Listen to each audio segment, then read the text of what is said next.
Olá, olá, boa noite a todos. Vamos aguardar o pessoal entrando na live aí. Nosso amigo Carlos já entrou, é o nosso convidado da noite. Logo, logo eu vou mandar o convite para ele entrar ao vivo aqui com a gente. Vamos aguardar mais pessoas entrando aí. Gustavo, boa noite, Gustavão, forte abraço. Bacana. Aí dá um sinal para mim aí, estão me ouvindo, tá? Se o áudio tá legal. Logo mais a gente já dá início aqui. Vou fazer uma breve introdução, né? E depois eu mando o convite pro Carlos, que é nosso entrevistado da noite.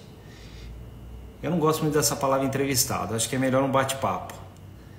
E aí eu faço as devidas apresentações também na hora que ele entrar. Daqui a pouco já mando o convite para ele. Ah, legal, o áudio nosso está bem então. Vamos aguardar o pessoal entrando aí.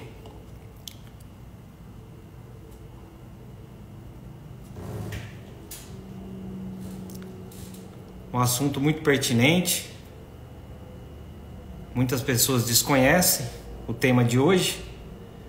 E confesso que quando eu comecei, né, a ter acesso a esse tipo de informação, para mim também era algo desconhecido, mas hoje a gente percebe a importância que é para o mundo dos negócios o valuation. E fico muito feliz em poder abordar mais esse tema nesse nosso projeto chamado Negócios com Propósitos.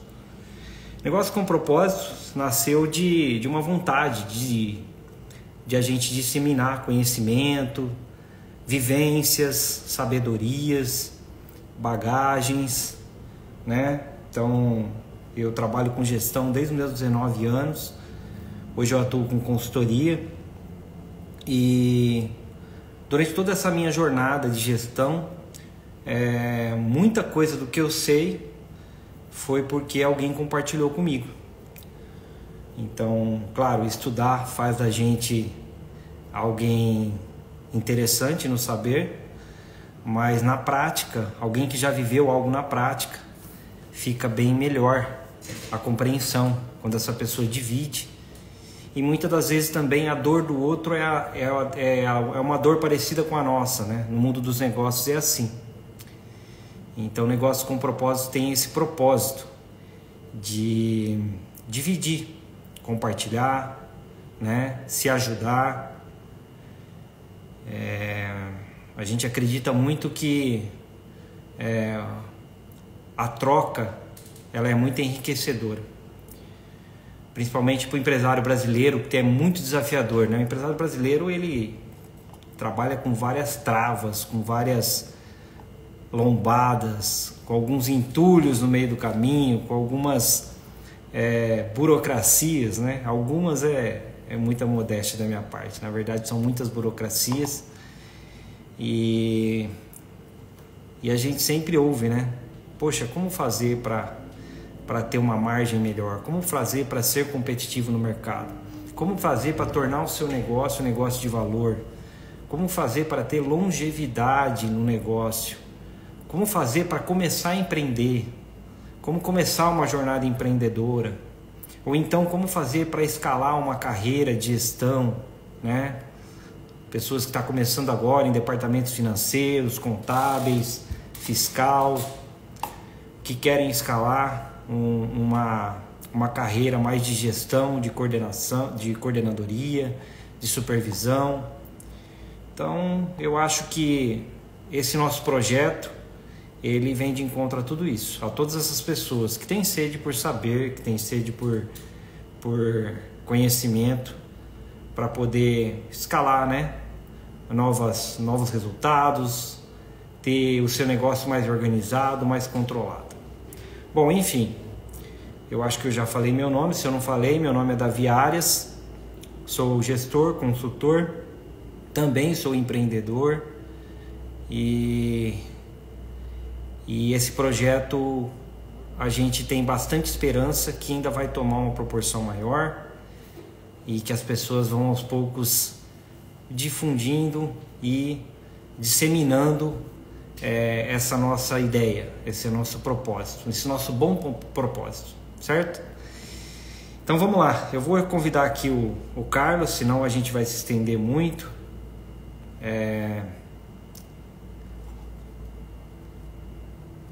Se alguém puder sinalizar que o áudio está tudo certo, eu vou mandar o convite para ele aqui, para a gente já começar nosso bate-papo.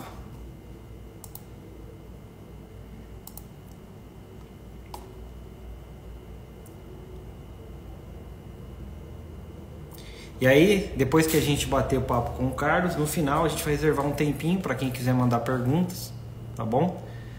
Eu tenho certeza que o Carlos vai ter muito prazer em responder, tá bom?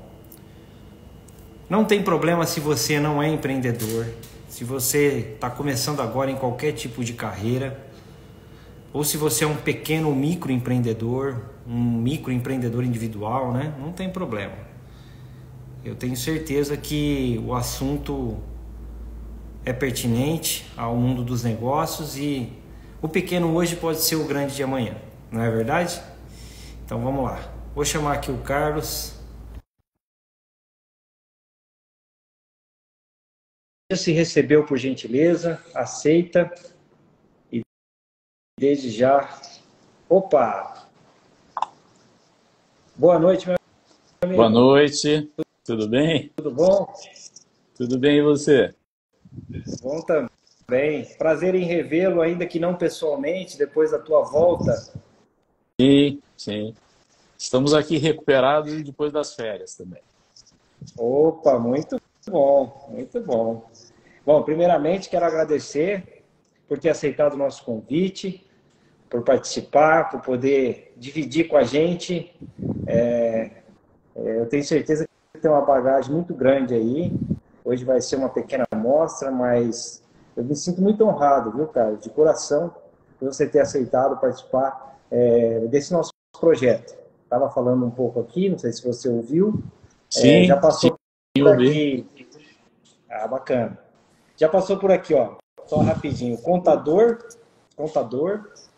Já passou por aqui advogado, profissional de marketing.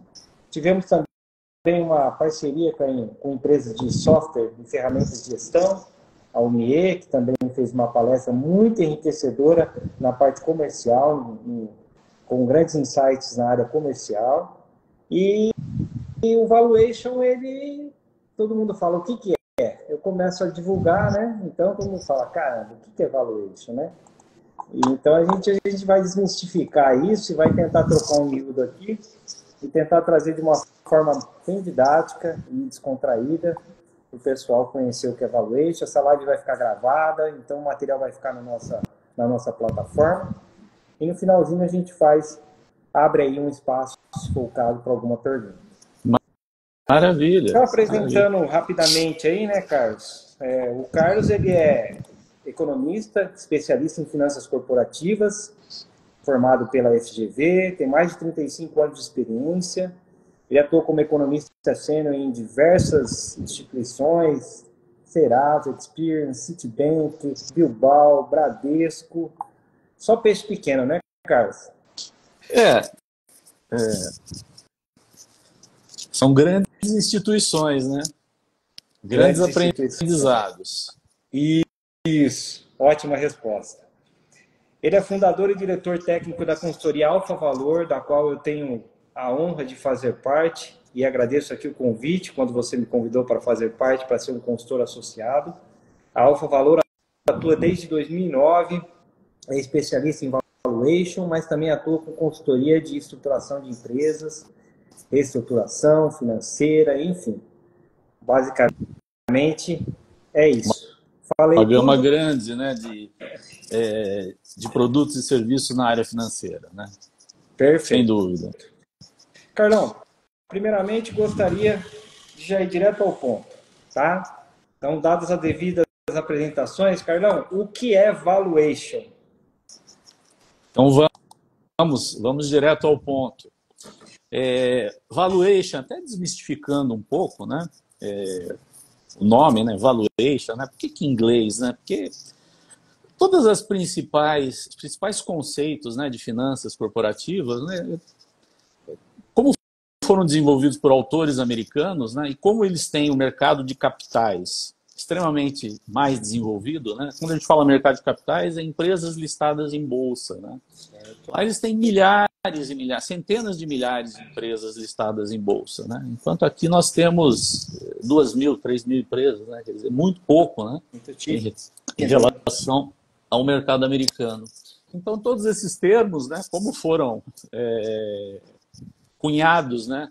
E estudados e definidos, né? Por essa escola, né? Estrangeira, sobretudo americana, né? Os principais livros de valuation são de autores americanos, né? Com exceção da Modaran, que é indiano, né? Que é o maior especialista em valuation, né? Ele é indiano, mas dá aulas na Universidade de Nova York há mais de 30 anos, né? Então, o mercado americano é o grande, né, formador, né, de especialistas, né? Então, o valuation nada mais é do que a avaliação econômica de uma empresa ou de um ativo, seja um ativo tangível ou intangível, né? Na classe de ativos intangíveis, né, nós temos marcas, temos patentes, temos software, temos formulação de produtos, temos carteira de clientes, né? Então, quase todos esses eu já fiz avaliação, né? Já fiz avaliação de empresa de engenharia. Então, quando você tem um espectro de clientes atendidos, né, e uma tecnologia própria, né, dessa empresa, né, então você pode fazer também esse tipo de avaliação, né, para a empresa de engenharia. Carteira de clientes já fiz, marcas, né, também faço muitas avaliações de marcas, né, patentes já fiz também. Então, assim, essa gama, né? Quando a gente fala de valuation, então a gente está falando de valuation de empresas, né, que têm as suas metodologias particulares, está falando de valuation de marca, que é um intangível, mas que tem também suas metodologias, né, específicas e particulares, e estamos falando também de outros intangíveis que também, né, existem metodologias. Então, valuation nada mais é do que você determinar o valor justo, né, de uma empresa ou de um ativo. Eles gostam de definir, né, como ativo econômico. O que é o ativo econômico? Ativo econômico é aquele que é capaz de gerar um fluxo de caixa ao longo do tempo que vai gerar um retorno maior do que o custo que aquele ativo teve para quem adquiriu o ativo. Ou seja, você compra uma máquina, não é para revendê-la, a não sei que você seja uma revenda, mas você compra uma máquina para colocá-la em operação e que ela gere um fluxo, tá certo? Com receitas menos custos e despesas, que seja superior ao custo de aquisição daquela máquina. Até porque, por isso, né, Carlão, que no budget, no orçamento, ela é vista como investimento, né? Exatamente, exatamente. E não como uma despesa. Isso. Então, a definição em finanças corporativas, em valuation, de ativo, né, seja uma empresa, né, seja uma máquina, seja um imóvel para locação, né, é o que? É a geração de um fluxo ao longo do tempo, tá certo? E por ser um fluxo ao longo do tempo, o dinheiro tem valores diferentes ao longo do tempo. Então, você precisa trazer esse fluxo à data de hoje, a valor presente, descontado a uma taxa de desconto que vai refletir o custo de oportunidade de aplicar esse dinheiro no mercado financeiro e também a taxa de risco. Porque quando você faz um investimento, você tem o risco desse investimento não dar certo e não retornar. Você perder dinheiro, tá certo? É muito parecido com o que é o mercado financeiro, bolsa de valores e tudo mais. Exatamente. Exatamente. Então, a composição dessa taxa de desconto, ela tem que compor uma remuneração que seja a mesma do mercado financeiro, porque eu não vou empreender se eu não ganhar mais do que o mercado financeiro paga, porque senão eu aplico em título público, tá certo? O famoso ROI, né? Isso. E é o custo de oportunidade, quer dizer, eu só vou investir na minha empresa se ela dá mais que 12% que dá a Selic, tá certo? 10 é alguma coisa. Senão eu vou aplicar na Selic e não vou correr risco, né? Então, o valuation é isso, é a definição do valor. Você viu que eu não falei preço, eu falei valor. Existe uma diferença entre preço e valor. Então, quando a gente faz o valuation, a gente faz uma estimativa de valor, seja de uma empresa, seja de um ativo tangível ou intangível. A gente não fala de preço. O preço ele se dá quando as partes negociam. Então, por exemplo, eu fiz um valuation, um valor mínimo de 1 milhão, um valor médio de 1,5 milhão e um valor máximo de 2 milhões. Então, é uma faixa de valor de 1, né, a 2 milhões. Nessa negociação, a parte compradora vai tentar negociar, né, um valor menor que isso, um valor...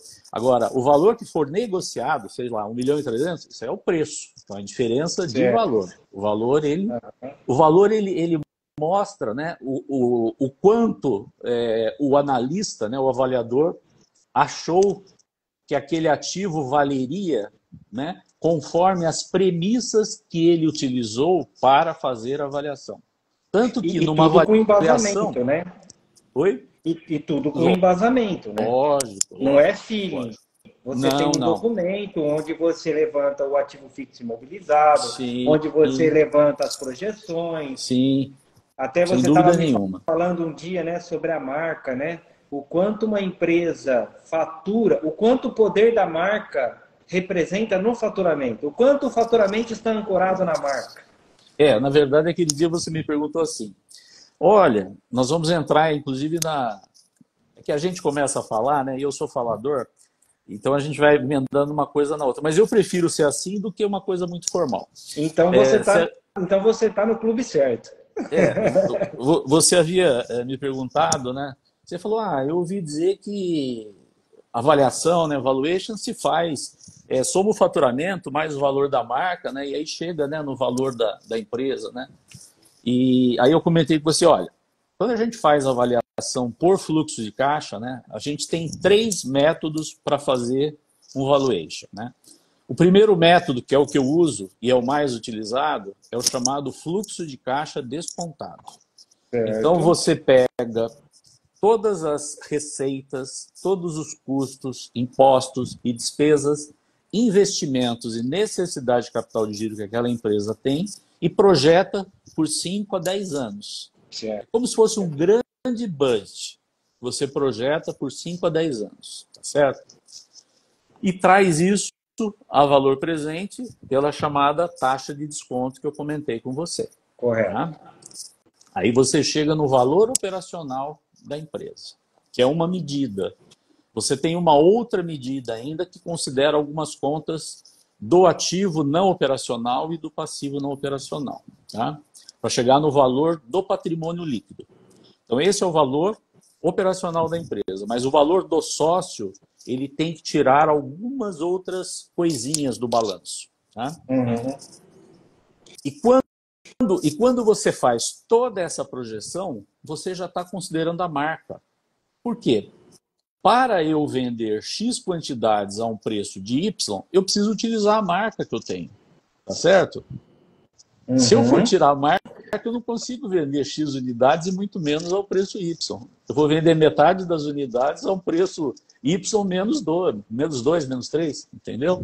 Então, no valuation... Vou trazer um exemplo prático. Vamos supor assim, Carlão, até para os nossos espectadores vislumbrar, né? Um tênis com marca XPTO não vai vender igual um tênis de marca Adidas, Nike, pelo menos não no mesmo valor. Não, então, assim, com certeza. Quando você tem uma marca, né? A gente já teve uma palestra, o Carlos, com uma pessoa especialista em marcas e patentes. E quando você tem uma marca sólida, né? E a gente às vezes pensa só em Nike, Adidas, McDonald's, mas, por exemplo, tem muitas marcas com abrangência regional, né? A gente vê isso muito no interior, rede de mercados com abrangência regional que tem uma potência tão grande, o nome é tão forte, que os grandes Walmart, vamos falar de supermercado, Walmart, não vão para lá porque é muito difícil entrar. Ou até mesmo é feito um estudo de viabilidade, onde se fala, não, a gente vai demorar muito para poder desbancar a marca que já é forte lá no Sim, interior. Né? sim. É isso mesmo. É isso mesmo. Então você tem o fator marca ligado ao preço, podendo até vender acima do valor de mercado, a maior do valor de mercado, e o fator quantidade. Então a marca ela consegue, né, proporcionar para a empresa que detém, né, o registro dela, né, porque a marca precisa ser registrada, né, a gente tem que falar isso. A marca tem que ser registrada no INPI. Né? A gente fala isso não para as grandes empresas que têm suas marcas registradas, né, mas para as pequenas empresas que muitas vezes não têm a marca registrada. Né? E quando você não tem a marca registrada, para nós avaliadores, formalmente ela não tem valor, entendeu? Porque ela pode, a qualquer momento, Qualquer ser um pode contestada. registrar. Exatamente. Isso. Um outro pode registrar e ela perde, né, o direito, né, sobre a marca. Né? Então não basta o registro.br, viu? Tem que ser INPI mesmo. Né? O registro da marca. Isso, isso. Ô, Carlos, perdão, pode concluir. Perdão. Não, eu ia concluir que o fato de uma marca, né, ela ser sólida e conhecida, proporciona à empresa ter a possibilidade de trabalhar com o que os especialistas chamam de price premium, ou seja, um preço acima do preço de mercado. Né? Ele tem mais gastos de marketing? Tem. Né? Ele tem uma série de coisas, mas que geram, né, um retorno, né, pela utilização dessa marca muito acima do que a concorrência, né, uma marca de menor expressão gera. Né? Então, ela pode aumentar preços e pode aumentar também quantidades. Né? Uma marca de menor valor, ela tem o poder dela é na quantidade. Né? Ela vende mais, né? Mas na hora que você multiplica a quantidade vezes preço, né, você vê que o impacto no faturamento não é tão grande e, sobretudo, o impacto na margem, né? Porque a possibilidade de uma marca de maior nome, preços maiores, né, ela gera uma margem maior, né? Um EBITDA, né, maior, e isso é que gera valor para a empresa. Nós da consultoria convivemos muito com isso. Né? Quando a gente chega numa empresa com uma certa dificuldade, a gente olha para dois fatores, né? Primeiro, a nossa parte que é a organização e controle, mas o nosso olhar tem que ser também para a margem e para o faturamento. Muitas das vezes a gente tem um faturamento inchado, mas a hora que a gente vai ver a margem não contempla, né, a estrutura que ele tem, enfim. Então, com certeza, você conseguir agregar valor o teu produto, e isso passa diretamente por uma marca registrada, por uma empresa solidificada, você consegue uma margem maior e resultado produto de qualidade, né? Produto reconhecido, uma prestação de serviço de qualidade. Correto. E, Carlos, fala uma coisa para mim. Qual a importância do valuation? Então, o valuation ele é a determinação do valor econômico do negócio, né? Com capitais tangíveis, não tangíveis, ou seja, que se pode medir, outros que não se pode medir, pelo menos não com uma fita métrica. Sim. Mas a importância, né? Porque assim, tá bom, isso está muito no mundo das grandes empresas, das SAs, mas a gente vê isso também no nosso alcance, né? Às vezes uma negociação, enfim. Eu gostaria até que você citasse os principais pontos aí que é importante ter sem dúvida, laudo determinando o valor do negócio. Sim, sem dúvida. Então vamos citar os principais pontos. Né? Existem vários motivos para que você faça, né, uma avaliação da sua empresa. Né? Primeiro motivo que eu gostaria de citar, né, e que todos nós fugimos, né, é, por exemplo, um problema societário. Então, você vem bem com o seu sócio ao longo do tempo e, em determinado dia, né, vocês têm lá um entreveiro, começam a pensar diferente e resolvem se separar. Né? Quanto vale, né, o negócio para que haja essa separação, né? e que o valor seja justo para ambas as partes, né? Então, para fazer essa divisão, você precisa saber quanto vale o negócio. Seja qual seja o negócio. Né? Pode ser um escritório, um pequeno escritório de contabilidade até Tesla. Né? Você tem que saber, né, o quanto vale. E para chegar ao valor, né, de um negócio, né, você tem alguns métodos. Né? Você tem o método fluxo de caixa, que eu comentei, que é o mais utilizado e é o que eu uso particularmente. Né? Você tem o método de múltiplos. O método de múltiplos é um método comparativo. Então, ele pega empresas, na verdade, você pega, né, empresas daquele setor que você está avaliando o negócio, né, por exemplo, metalurgia. Estou avaliando uma metalúrgica. Então, você vai à base de dados que o mercado te oferece e você pega empresas que atuam no mercado de metalurgia. E essas empresas, existem bases de dados que conseguem, né, te informar qual é o valor da empresa sobre uma determinada medida. Por exemplo, o valor da empresa sobre o EBITDA. Então, eu consigo medir quantos EBITDAs valem aquela empresa. Para quem não sabe, né, EBITDA é o lucro operacional, não considerando a depreciação e amortização e não considerando despesas financeiras. Então, é o lucro operacional, né? Vamos dizer assim, que tem não efeito considerando caixa. impostos, né, Carlos? Isso. Seria uma Não considera espécie de impostos lucro também. operacional bruto. É um lucro operacional bruto. Eu não considero o imposto de renda nem a contribuição social. Né? Ele tem assim uma característica de caixa, porque a depreciação não é um desembolso que a empresa faz, ela só deduz do imposto a pagar se for lucro real. Né? Então, assim, o EBITDA é uma medida usada universalmente. Né? E até para comparar setores. Né? Por exemplo, uma empresa de siderurgia, né? Ela tem um EBITDA X, né? Que dá tantos por cento do faturamento líquido dela. Uma empresa de comércio é outro EBITDA. Não tem nada a ver. Então, você consegue comparar empresas do mesmo segmento em países diferentes. Mas setores, o EBITDA vai ser diferente.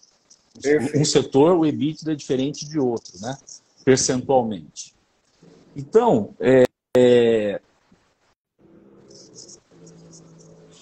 a avaliação por múltiplos, ela considera quantos EBITDAs, quantos faturamentos empresas daquele segmento valem. Eu, particularmente, eu uso essa metodologia, primeiro, quando eu tenho uma base de dados que seja minimamente parecida com aquela empresa que eu estou avaliando. O que é muito difícil, porque as bases de dados são de empresas de capital aberto. Então, já fica bastante difícil, né, você medir uma empresa de alguns bilhões com uma empresa familiar, né, de poucos milhões. Né? Mas ela te dá alguns parâmetros, né, de comparação. Né? Por exemplo, você fez uma avaliação da empresa, você chegou em 30 EBITDAs e o mercado te mostra 8 EBITDAs, 9 EBITDAs, pô, você precisa dar uma pensada, né, se você arregaçou muito a tua premissa de faturamento, tá certo? Porque, né, para chegar num valor desse, então ele serve como um parâmetro para você calibrar a tua avaliação por fluxo de caixa. Pensa naquela ideia. Ou seja, você olha para o mercado, mas olha também para as particularidades de cada negócio. Exatamente. O exemplo que eu ia dar pensa na ideia do metro quadrado de um imóvel. Então, um imóvel na região central custa, sei lá, 5.000 metros quadrados. O meu imóvel está na região central. Só que o interior é todo de granito, mármore. Não vale 5, vale 10. Entendeu? Entendi. Então, o metro quadrado, ele te dá um parâmetro médio, né? Mediano. Assim como a avaliação por múltiplos, mediano. Né? Mas a tua empresa pode valer mais ou menos. Assim como o metro quadrado do teu apartamento pode valer mais ou menos que a referência, entendeu? Correto. Então, o múltiplo ele te dá essa referência. E uma outra metodologia de avaliação é o que eles chamam de patrimônio líquido ajustado. O que é isso? Você pega uma determinada data, por exemplo, esses sócios que querem se separar, então eles chegam aí em 30 de novembro, e fazem um balanço de determinação.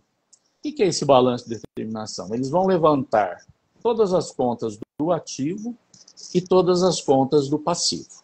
Então, o ativo, né, vai ser lá o caixa, levantam lá a posição de estoque, se houver estoque, duplicatas a receber, fazem o inventário do imobilizado, trazem a valor de mercado esse imobilizado. Na parte do passivo, eles levantam fornecedores, aí fazem, né, um batimento também, né, com os fornecedores de qual é o valor correto. Se tiver endividamento, banco, né, faz com o banco também o saldo devedor para quitação, né? Consulta advogado se tem algumas pendências, né, que não estão no balanço, extra-balanço. Passivos tributários. Passivos tributários. Tudo a valor presente. O estoque, por exemplo, o estoque você tem que fazer o cálculo desse estoque com preço de venda e já deduzido imposto. Então, como se você vendesse, já deduzindo imposto. Então, preço de venda líquido, o estoque. E aí você pega o ativo menos o passivo. O estoque é um ativo circulante, né? Sim. O estoque vai virar mercadoria, vai virar, né, produto, vai virar dinheiro.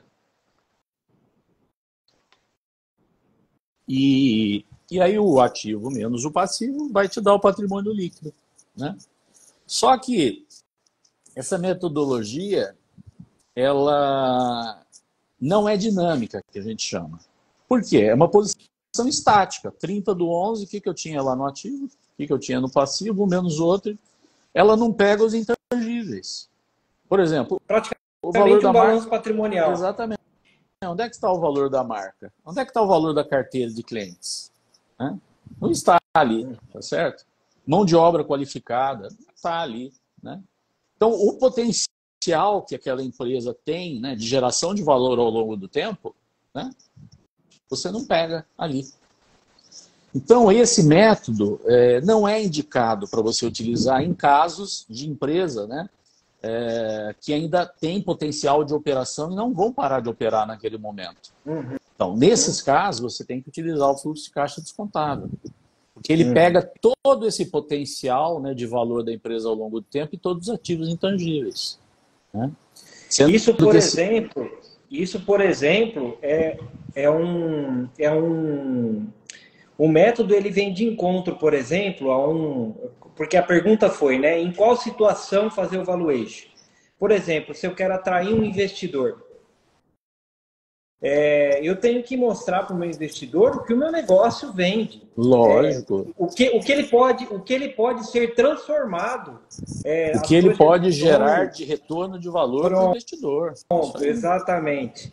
Então eu vejo muito, por exemplo, muitas pessoas que têm um negócio bom na mão vão atrás de investidores com essa forma errada, fazendo balanço patrimonial e falando, não, meu negócio vale X.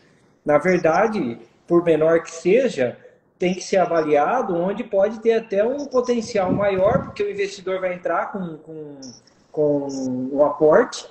Isso pode ser transformado em um dobro, triplo de faturamento, né?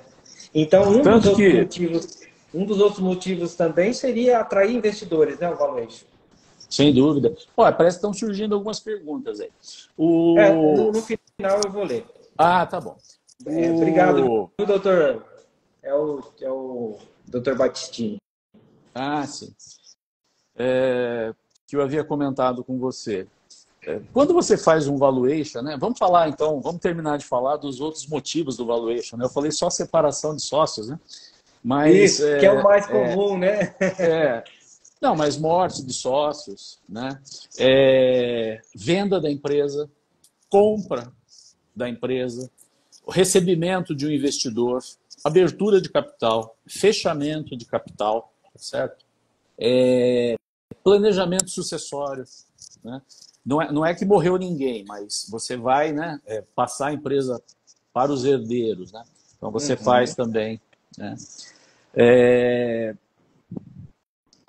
Alguns bancos, mais fundos de investimentos, eles solicitam, né, que você faça um fluxo de caixa projetado. Então, parte do valuation, a gente faz parte do valuation que eu chamo de modelagem financeira. Então, no fluxo de caixa descontado é um fluxo de caixa projetado, né? Então, você pode fazer um valuation para banco, por exemplo. Não tem problema nenhum. Né?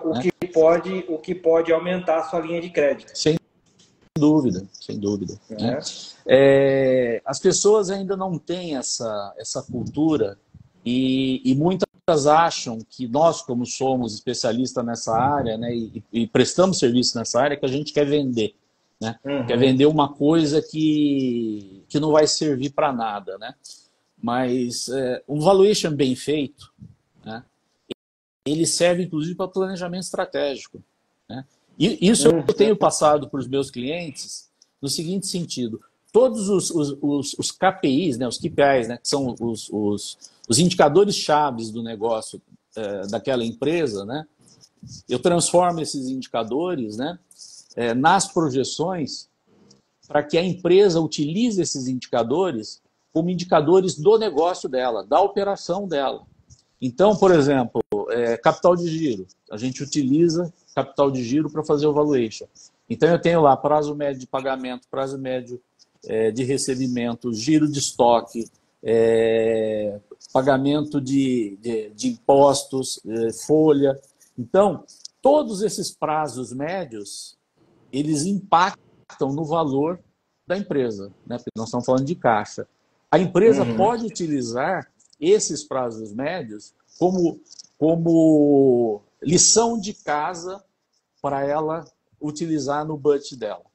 Então, inclusive, né, Carlos, tem o que nós chamamos de prazo médio ponderado, que é o quanto você recebe em quanto tempo. Porque não é só achar o prazo médio, é achar o quanto está entrando naquela média. Então, se eu tenho vencimentos de 30, 60, 90 dias, quanto que eu recebo em 30 dias em dinheiro, em valor? Quanto que eu recebo em 60? Quanto que eu recebo em 90? Sim. Né? Tem as famosas, tem empresas, por exemplo, como concessionárias, que trabalham com parcela balão, que o valor, um montante maior, está na parcela final. Logo, o prazo médio ponderado dele prejudica o caixa. Sim, né? Sem dúvida. Sem dúvida. E esses planos, né, de concessionária, parcela balão pode ser, na Toyota, assim, em qualquer parcela do financiamento. Não precisa ser a última. Eu posso jogar na 36, na 30 e... Isso, eles têm isso. Mas assim... Bem conversadinho, Carlos, a gente compra até um iate. Mas assim... O documento ele não serve apenas para gerar um número em si. Né? Tá aqui, ó, tua empresa vale 100 milhões. Até logo, vai com Deus. Não. A gente discute o documento, né, e tudo aquilo que eu enxerguei de peculiaridade do negócio. Né? Tá certo, eu entendi o seu negócio assim. Tá certo. Né? A gente faz uma reunião, né, inicial de alinhamento. A gente faz uma reunião para conversar sobre as projeções. Então, eu não projeto da minha cabeça. Eu tenho que conversar com ele, né? Com a equipe comercial, com a equipe de produção, com os sócios, quanto que eles estão pensando em investir, tá certo? Como é que é a questão de muda preço, não muda preço, prazos, né? Vai dar mais prazo, não vai dar mais prazo, e tudo isso impacta nas projeções que a gente faz, né? E confirma uma informação para a gente. Deve ter muita surpresa do tipo, é tudo isso? Ou então, é só isso? A gente tem essa projeção? Ou então, o nosso ativo é tudo isso? Ou é só isso? O nosso estoque tem isso? Deve ter muita surpresa desse tipo, né? Sim. Muitos empresários que não conhecem a fundo o seu próprio negócio. Sem dúvida. E além disso, não entendem muito bem o que gera valor para o negócio. Muitos empresários ainda se apegam, né, na questão de precisamos aumentar faturamento. Precisamos aumentar faturamento a qualquer custo. Precisamos aumentar faturamento a qualquer custo.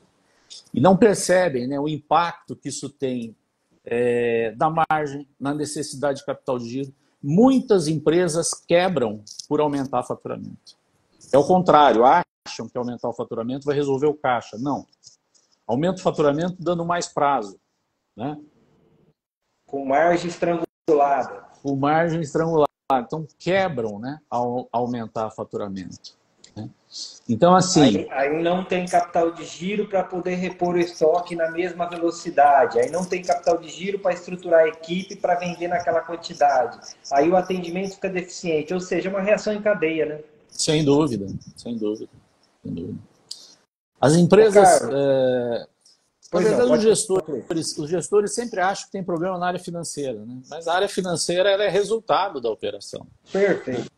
Ela é consequência de decisões operacionais equivocadas, né, que vão desaguar lá na insuficiência de caixa. Né? Então, é o contrário a do que gente eles costuma imaginam. dizer que a maioria dos empresários brasileiros, principalmente os micros e médios empresários, administram caixa, né, Carlos? Eles chegam na segunda-feira e falam: o que eu tenho para pagar hoje? E aí começa a semana já do jeito errado, né? O fator gerador é a venda. É terrível, né? Decisões muito equivocadas, né? E o valuation ele mostra essas questões, né? Ele mostra às vezes que a empresa, né, tem uma margem ruim. Ele mostra, né? Por exemplo, eu peguei uma empresa recentemente, né, que ela vinha de anos muito bons de faturamento, né? E por isso ela tinha uma estrutura de despesas fixas, né, relativamente alta, mas que era suficiente em função daquilo que ela tinha de faturamento. Este ano, ela teve uma queda de faturamento de 50%. E ela não mexeu na estrutura fixa dela. Não adequou. Não. Então, ela deu um prejuízo muito grande e as projeções, né, para fazer o valuation, né, também ficaram muito ruins. Né? E eu comentei com ele. Eu falei, olha, você está no pior momento para fazer uma avaliação da sua empresa. Porque faturamento em queda, né? E estrutura inchada. Né? E sem perspectiva de retomada do crescimento do faturamento. Né? Então, aí nessa hora cabe mais uma consultoria de reestruturação, então, né, Carlos? Sim, sim. Cabe mais uma consultoria de reestruturação e, num segundo momento, né, fazer, né, essa avaliação. A gente tem esse cuidado quando a gente é chamado, né, para fazer uma avaliação, né, mostrando para ele, né, que ele não está no momento certo do melhor potencial que ele tem no negócio. Né? Então, se vale a pena esperar mais um pouquinho, né, para que ele volte, né, aos trilhos e tenha a possibilidade de chegar a um valor maior. Né? Porque o negócio vale mais, mas o momento da avaliação é muito importante também. Né? Para mim, isso é um divisor dos profissionais que vendem, dos profissionais que atuam, de mãos dadas, que querem ajudar. Então, a gente... assim, parece até meio batido falar, mas a gente vende soluções, né? Muitas das vezes o empresário deixa para procurar o consultor no último momento. E, na verdade, a gente poderia ter entrado antes, poderia ter feito... mais, e no final a gente acaba tendo que fazer o que pôde com o que tinha, né? Então eu sempre falo isso, não deixe para a última hora, né? Procura um profissional, busca a estruturação financeira, organização e controle nunca é demais, né? Você pode sim ter organização e controle sem engessar tua rotina, teu processo. Às vezes você fala, mas é eu e minha esposa, eu e mais um funcionário. O mínimo de pessoas também merece um mínimo de organização. Né? Não, sem dúvida, sem dúvida. Carlos, assim, eu acho que o assunto é muito enriquecedor, é muito extenso, é muito bom falar de valor de negócio, porque muitas pessoas têm um negócio e não sabem quanto vale, não entendem a importância. Então, para mim, foi um tema que eu queria muito falar, eu falei isso com você, e que bom que deu certo. E talvez a gente marque até uma outra oportunidade, né? Mas eu gostaria de abrir agora para as perguntas que mandaram. Tá bom. Para a gente até não se estender. Acabei, acho que nem cobrindo tudo que eu tinha para falar, mas a gente marca uma outra conversa. Não, mas talvez a pergunta até vai complementar, mas assim, se falta alguma conclusão, por gentileza. não. Nós estávamos falando, né, das finalidades, né, por exemplo, de um valuation, né? Então, existe uma outra finalidade. Os processos de aquisição de empresas, muitas vezes, eles envolvem, né, uma empresa compra outra por um valor maior do que o patrimônio líquido dela, né? Então, surge a figura do ágio, que é o valor, o patrimônio líquido dela é 100 milhões, ela foi comprada por 200. Então, 200 menos os 100 milhões do patrimônio líquido, 100 milhões é considerado goodwill ou ágio. Tá? Então, quando cria-se, né, a figura do ágio e do goodwill, é necessário se fazer um laudo, que chama laudo de PPA. É um laudo que ele vai buscar discriminar todos os ativos intangíveis, né, que foram adquiridos pela empresa.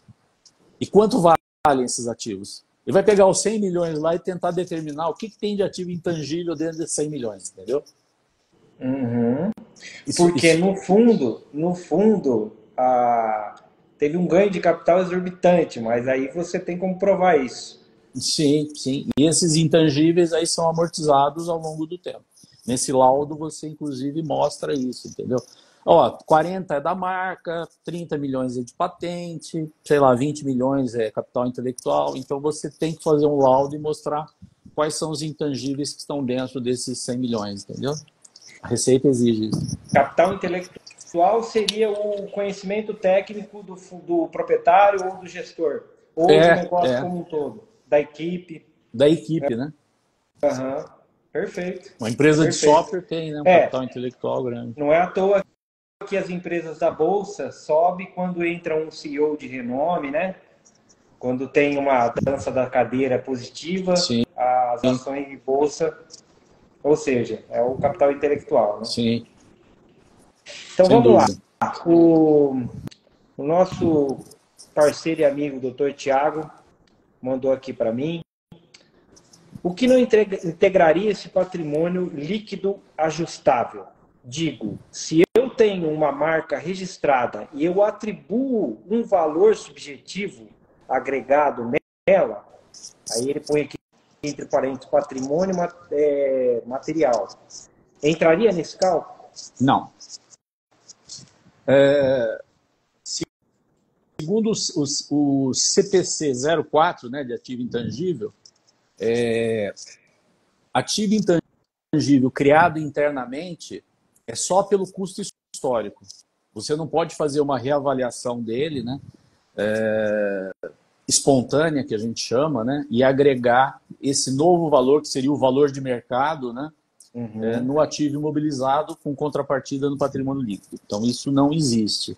Então, vai estar registrado lá só quanto gastou, né, para registrar essa marca, né, no INPI, quanto que pagou para o escritório de patente.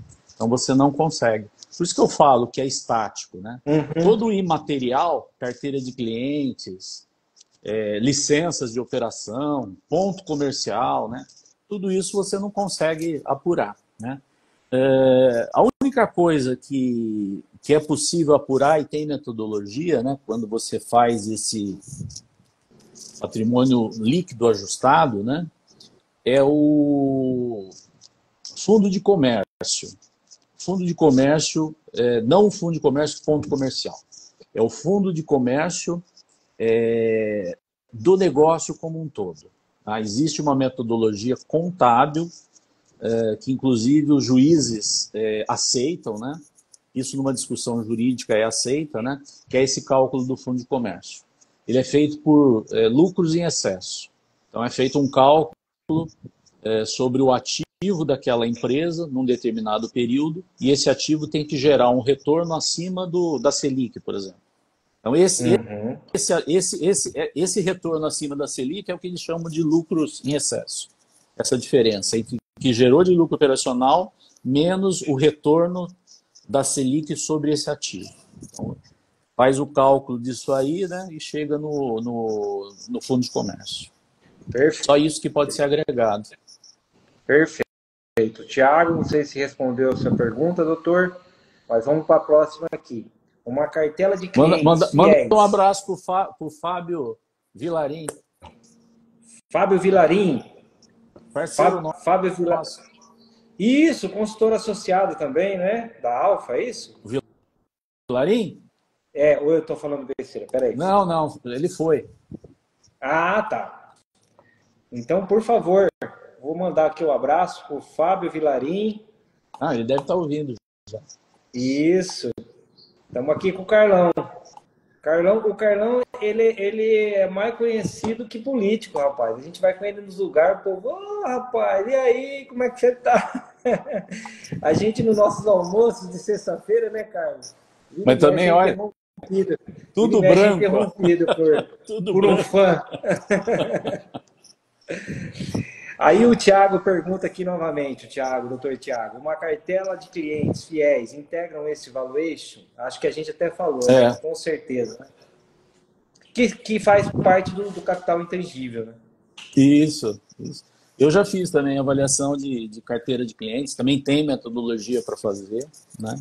Ô Carlos, mas o que valida que ele é um cliente fiel? Porque assim, antigamente, não que eu seja de antigamente, mas vamos falar, na minha época, como dizia meu pai, você comercializava uma carteira de cliente de fato. Então, tinha lá o caixeiro viajante, né? Que ele falava, não, eu atendo 27 cidades, eu tenho 2 mas só clientes. Tinha ele, né? Isso, só tinha ele pronto. de caixeiro viajante. Só que isso veio se perdendo, né? Com a virada do milênio aí, com o boom digital, né? E hoje em dia a carteira de clientes é uma coisa meio que até, vamos dizer, subjetiva, talvez, não sei. Não sei se eu estou falando certo. Então, assim, o que mensura? Como assim, mensurar que o cliente é fiel àquela empresa? Depende do segmento, né? Depende do segmento. Por exemplo, eu avaliei uma escola, carteira de clientes de uma escola. Perfeito. Você, numa escola, você consegue medir, né? Se ele é fiel ou não, né? Pelos anos, né? Que ele faz a rematrícula e vai, né? Estudando ao longo do tempo, até o ano final que ele vai sair, né? Então, a carteira de clientes, ela é estática. Eu não posso considerar nela entrada de novos alunos lá na primeira série, mas apenas dos que já estão cursando, entendeu? O valor dessa carteira. Porque senão é indefinido o valor, né? Sempre está entrando, não. Né? Quanto que nós temos lá no também deve ter meios para medir isso, por exemplo, através de programas de fidelidade, se a empresa tiver, você pode olhar para esse programa de fidelidade e ver quem são os aderentes ao longo dos anos, né? Isso que eu falei, né? Cada segmento, né, você tem uma metodologia, mas essa metodologia ela considera isso, né? Tempo de vida, né? Que eles falam lead lifetime, né? Alguma coisa assim. E a recorrência, né? Você tem que considerar a recorrência, né? E a margem, considera também a margem de contribuição para chegar no valor monetário. Perfeito. Mais uma aqui, ó. O valuation pode também te dar uma perspectiva de futuro se for feito periodicamente. Aí ele coloca aqui, a cada 6 meses, você acaba percebendo seu desempenho, correto? Correto, eu diria 1 ano. Para nós, 6 meses é melhor ainda, porque a gente vende daí bastante serviço, bastante valuation, né? Mas, tomara, né? Até para ter fechamento do balanço anual, né? Eu acho que se fizer anualmente, eu acho que é um bom tempo, né, para se ter uma avaliação e para se reprogramar, né, fazer um forecast daquilo que foi avaliado. E aí a gente chama, né, de gestão baseada em valor, que é você, em vez de você fazer a tua avaliação com base no lucro líquido, né, nas metodologias mais antigas, vamos dizer assim, né, você passa a fazer um acompanhamento, né, do valor da empresa, né, com base no valuation, que eu acho muito mais interessante. Né? E você acaba tendo um documento, né, laudando que o crescimento, por exemplo, vamos falar de crescimento, né, falar de coisa boa, Sim. Que o crescimento foi julgado de uma forma muito mais aprofundada e embasada. Né? Sim, sem dúvida, sem dúvida. A ideia do valuation, assim como do budget, né? Porque na verdade o valuation quando a gente fala de projeção, a gente está falando de um grande budget, é isso que a gente está falando. Né? Correto. É menos detalhado que um budget, porque o budget tem por área, né? Por departamento, por divisão, né? Categoria, menos que um budget. de custo. Isso. Né? Ele é consolidado, mas é como se fosse um budget. Né? Tanto que é material base para a gente fazer o valuation. O que eu peço? Eu quero o budget desse ano, o budget do próximo ano. Se você tiver até 5 anos, né, o budget, né, para a gente poder fazer o valuation. É isso que nós vamos estar considerando. Né? Uma coisa que eu queria comentar é que nós temos que ter assim, o bom senso, né, e até a ética, né, de fazer um trabalho o mais imparcial possível. Ou seja, eu estou sendo contratado por quem está vendendo a empresa. Né? Quem vai comprar vai contratar um avaliador também. É normal isso. Aí vai fazer a cariação. Isso. E as nossas valuations, com certeza, não vão bater o valor. Por quê? Porque eu sou uma pessoa, ele é outra pessoa, tá certo? Eu tenho premissas, né, a respeito daquela empresa e enxergo a empresa de uma maneira, ele tem premissas e enxerga a empresa de uma outra maneira. Então, nós não vamos chegar no mesmo valor. Agora, isso faz com que o valuation não sirva para nada? Não. Lógico que não. Não faz. O valuation, ele é o quê? Ele é uma bússola, ele é um mapa de valor, vamos dizer assim, sobre aquilo que a gente acredita, né, para aquela empresa, para aquele negócio. Né? Então, isso tem que ser, né, respeitado, olhado e entendido. Na verdade, é incorreto você transacionar uma empresa no mercado. Não, sem fazer um valuation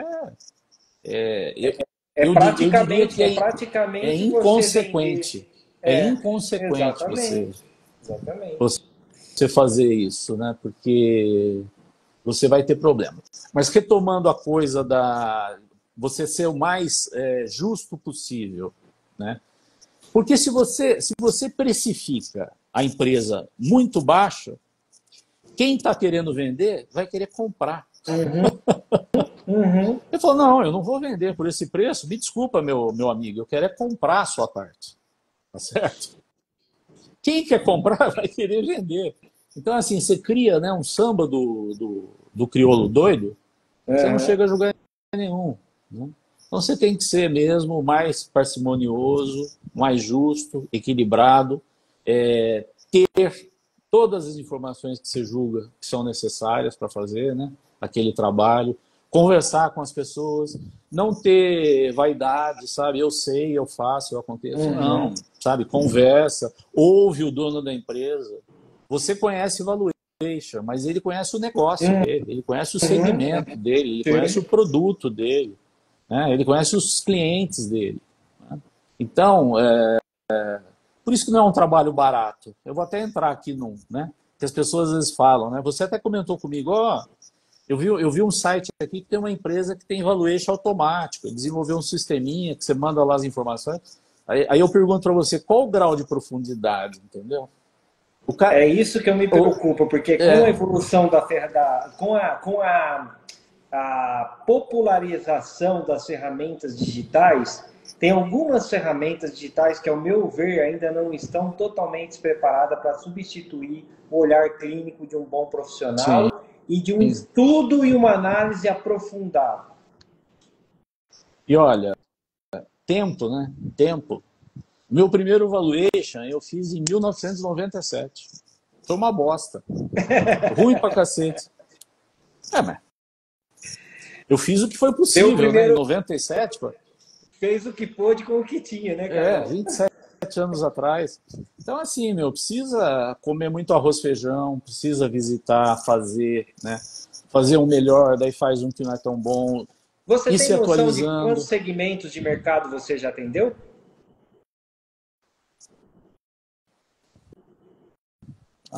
Eu vou estar chutando aí, mas acho que uns 30, 40. 30 segmentos diferentes. não tem assim uma especialidade. É que recentemente a gente tem feito bastante coisa na área de educação e saúde, né? Mas Inclusive para terceiro setor, né, Carlão? sim, também